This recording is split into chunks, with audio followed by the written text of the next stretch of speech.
আসসালামু আলাইকুম রহমতুল্লাহি বারাকাতু। সহিহ বুখারী একটা হাদিস, ৭০৪৯ হাদিস।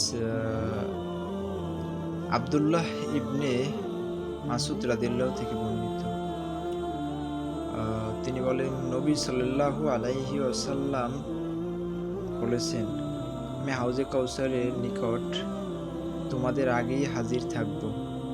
তোমাদের থেকে কিছু লোকের মধ্যে আমার নিকট পেশ করা হবে, কিন্তু আমি যখন তাদের পান করাতে উদিত হব, তখন তাদেরকে আমার নিকট হতে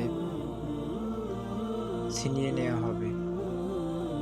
আমি বলবো, হে রব, এরা তো আমার সাথী। তখন তিনি বলবেন, আপনারা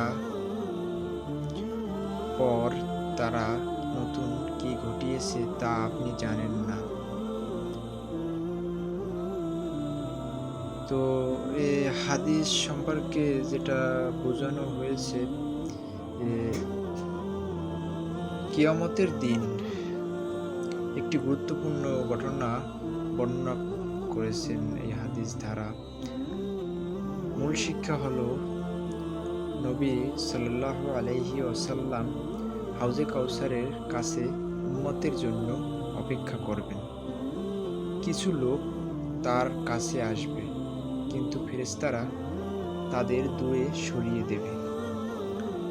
নবী সাল্লাল্লাহু আলাইহি ওয়াসাল্লাম বলবেন, এরা তো আমার সাথে উম্মতের লোক।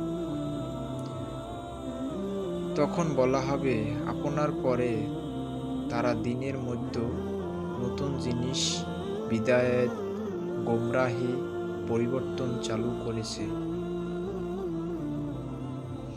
এখানে নতুন কি ঘটিয়েছে সেটা বলতে বোঝানো হয়েছে ইসলামকে বদলে ফেলা, কুরআন সুন্নাহর পথ ছেড়ে দেওয়া, বিদআত ও ভুল আকীদা চালু করা, দ্বীনের নামে এমন কিছু করা যা রাসূল সাল্লাল্লাহু আলাইহি ওয়াসাল্লাম শেখাননি। এই হাদিসের মূল সতর্কতা হলো, শুধু মুসলিম পরিচয় যথেষ্ট নয়, সঠিকভাবে ইসলাম মানতে হবে। রাসূল সাল্লাল্লাহু আলাইহি ওয়াসাল্লাম এর সুন্নাহ আঁকড়ে ধরতে হবে।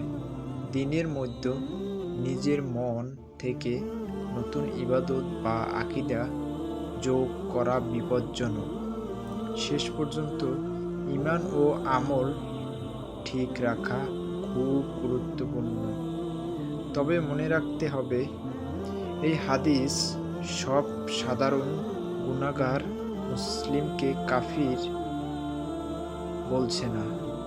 আলেমরা ব্যাখ্যা করেছেন, এখানে বিশেষভাবে তাদের ব্যাপারে কঠিন সতর্কতা এসেছে যারা দ্বীনকে পরিবর্তন করেছে বা সুন্নাহ থেকে বিচ্যুত হয়েছে। আল্লাহ আমাদেরকে কুরআন ও সহিহ সুন্নাহর উপর অটল রাখুন।